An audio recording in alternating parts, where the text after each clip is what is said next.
우리가 읽은 말씀 3절 개혁성경과 개혁개정성경에서 조금 다르게 번역을 하는데요.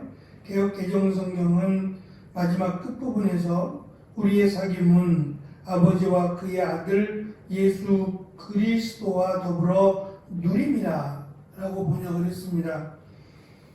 우리 개혁성경은 그리스도와 함께함이라 라고 번역을 했고, 개혁개정성경은 이것을 누림이라 라고 번역을 했습니다. 사귐 그리고 누림이라고 지금 번역을 하고 있는데요. 이 사귐이라고 우리와 사귐이 있게 하려 합니다 라고 하는 사귐이라고 하는 이 말이 영어에서는 보통 교제라고 불려지는 펠로우십이라고 하는 의미입니다. 예배를 마치고 나서 이 교인들과 함께 커피와 또 다과를 나누면서 함께 믿음의 교제를 나누는 것을 의미한다고도 할 수 있을 겁니다. 하지만 이 코이노니아라고 기록된 이 보통 우리가 교제라고 하는 이 교제라는 뜻은 코이노니아라고 하는 뜻은 하나의 공통된 하나의 공동 관심사와 공통된 목적을 가지고 그 목적을 이루기 위해서 긴밀한 관계를 맺고 또 교제하는 것을 의미하는 단어였습니다. 단순히 우리가 생각하는 교제가 아니라 목적을 가진, 그러니까 공통된 목적 또는 공통된 어떤 관심에 대해서 이것을 조금 더 극대화시키기 위한 하나의 노력이 바로 이 교제라는 뜻이 될 겁니다. 요한은 사실 예수님, 그러니까 직접 교제했다라고, 직접 사귐이 있었다라고 하는 것은 사실 하나님에 대한 것이 아니라 예수님에 대한 거죠. 특별히 요한의 언어입니다만 예수님을 보고 예수님의 말씀을 듣고 손으로 만졌다라고 하는 그냥 너무 친숙한 표현이죠. 예수님을 보았다, 예수님 말씀을 들었다 뿐만 아니라 만졌다라고 하는 이 표현 자체가 정말 어찌 보면 요한스럽다라고 할 만큼, 그러니까 사랑스러운 제자라고 하는 그런 그 표현이 따라붙는 요한이니까 가능한 표현이 아닐까. 그러니까 좀 무례한 표현이라기보다는 그만큼 예수님을 사랑하니까라고 우리가 이해하면 더 좋을 것 같습니다. 예수님, 그러니까 살아계신 예수님과 함께 예수님의 공생의 기간 동안 예수님께서 직접 예수님을 만졌다기보다는 예수님께서 오히려 더 제자들의 발을 씻기우고 제자들을 더 만지셨겠죠. 이렇게 서로 만졌다라고 하는 이 표현 자체는 친숙함입니다. 아무에게나 이렇게 터치하거나 손을 대지 않으니까요.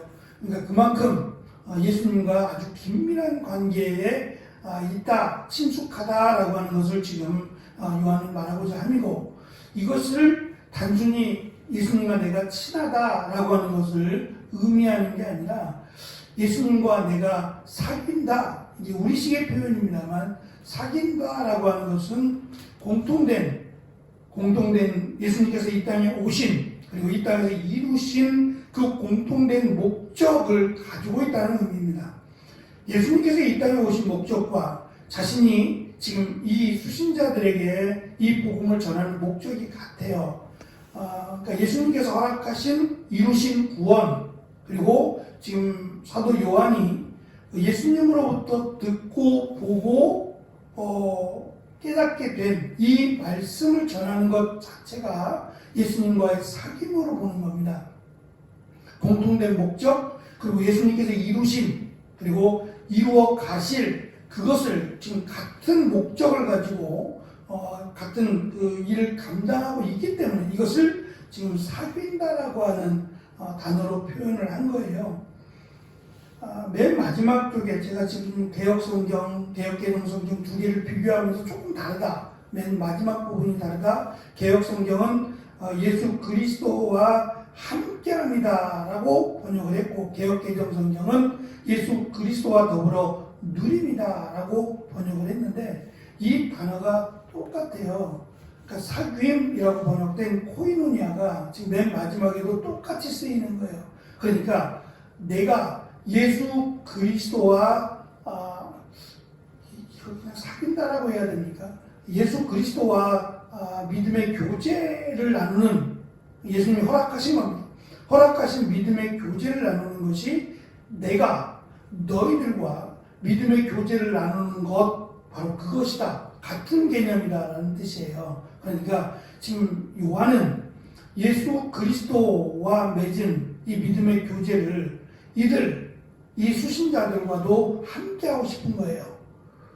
그렇게 될 때 이들이 자기와 예수님과의 믿음의 교제를 했던 것처럼, 지금도 하고 있는 것처럼, 그럴 때 이들도, 이 수신자들도 예수님과 믿음의 교제를 하게 된다는 거죠. 그러니까 자기를 통해서 또는 자기와 같이 되어주기를, 자기가 예수님과 믿음의 교제를 하고 있는 것처럼 이들도 믿음의 교제를 예수님과 하려면, 자기는 예수님의 말씀을 직접 들었고 예수님을 보았고 예수님을 만지게 되는 특혜가 있었잖아요. 근데 지금은 예수님을 볼 수도 없고 예수님의 말씀을 직접 들을 수도 없고 예수님을 만질 수도 없잖아요. 그러면 예수님과 믿음의 교제가 이루어질 수 없잖아요.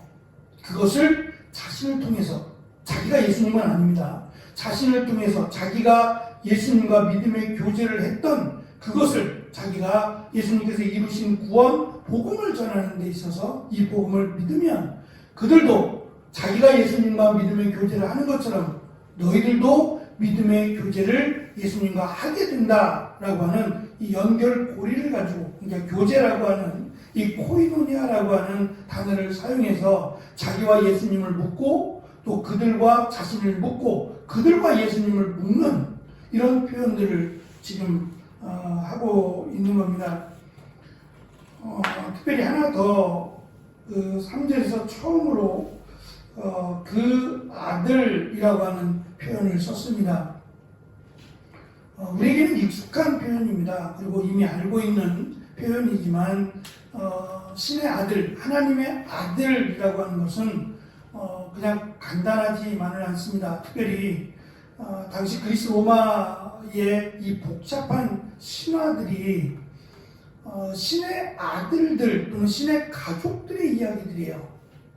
대부분 굉장히 복잡하고 다 만들어진, 꾸며진 이야기예요. 헛된 것들인데 이것들이 결국 신에 대한 자신이 이룰 수 없는 신만이 가능한, 그래서 경기가 어려워지거나 사회가 어려움에 처할 때 여지없이 인기를 끄는 것은 이 마블이라고 하는 초능력을 가진 SF 영화나 이런 드라마들이 인기를 끈답니다.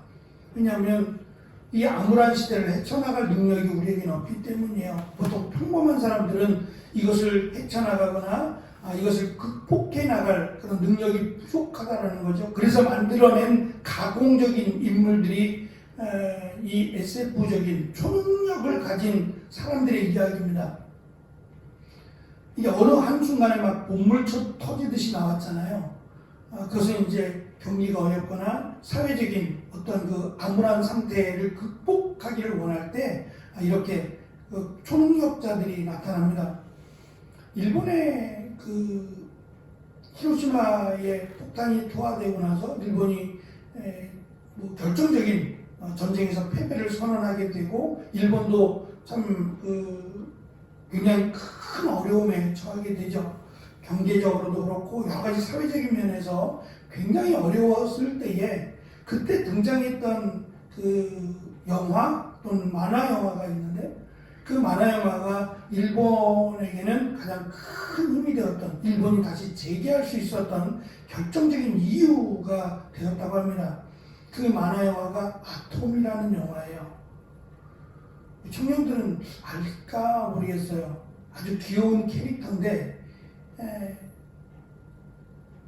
제가 어릴 적에 아주 정말 일본 일본 나라 영화인지는 모르고 봤죠. 사실 어릴 적에 그냥 우리 영화인 줄 알고, 우리 TV에서 나오니까, 우리말로 나오니까 우리 영화인 줄 알았는데 통쾌했어요.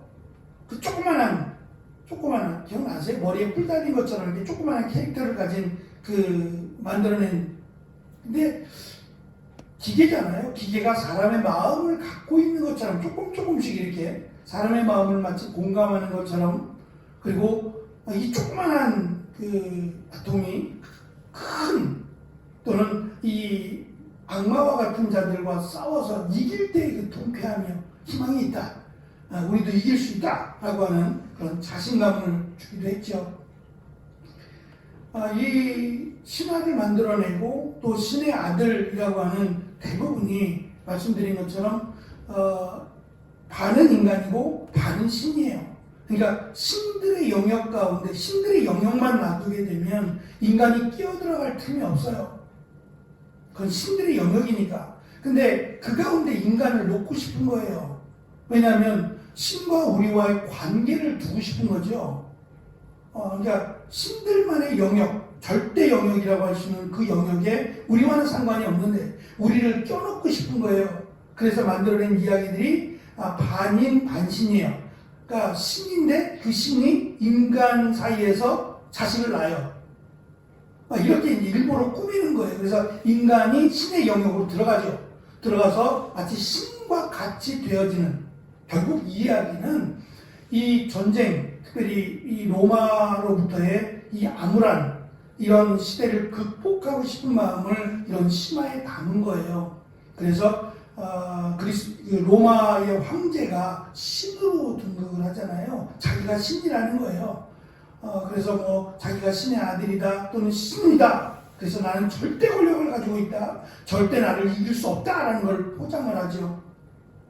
그러는 상황 속에서 십자가에 달려 죽은 예수를 신의 아들로 설명한다는 것은 이건 누가 봐도 귀가 솔깃한 이야기는 아니에요. 왜냐하면 지금 뭐 바울이나 요한이나 복음을 전하기 위해서는 반드시 예수 그리스도의 대속과 부활을 증거해야만 됩니다. 그걸 할 거고요. 그런데 지금 그것을 말하기 전에 이미 그 여호와 또는 하나님이라고 하는 신, 그 신의 아들을 지금 설명을 했어요. 그럼 많은 사람들은 기대와 관심을 가질 거예요. 이건 또 무슨 이야기냐? 우리가 들었던 수많은 신화와 하나라도 더 남들이 알지 못하는 또 다른 신에 대한 영역을 듣기를 원했어요.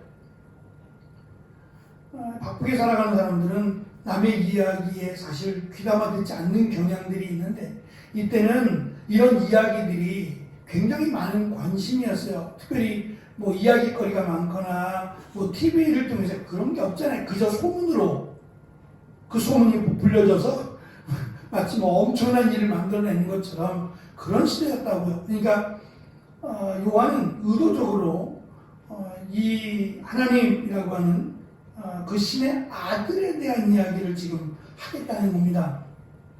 그 신의 아들에 대한 이야기가 결국 자신과 하나님과의 교제를 만들어냈고, 그리고 너희들도 하나님과 신의 하나님, 그 하나님과 교제를 하기 위해서는 반드시 그의 아들에 대한 것을 믿어야 된다는 것을 지금 요한은 강조하고 싶은 거예요. 결국 요한의 강조는 예수 그리스도에 대한 겁니다. 예수님이 어떻게 이 땅에 오셨고 이 땅에서 어떻게 사역을 하셨고 왜 십자가에 달려 죽으셨고 부활하셨는지, 그것이 어떠한 영향이 있는지, 자기가 왜 이것을 증거하고 있는지를 특별히 전하면서 오히려 거짓 교사들은 만들어낸 이야기입니다.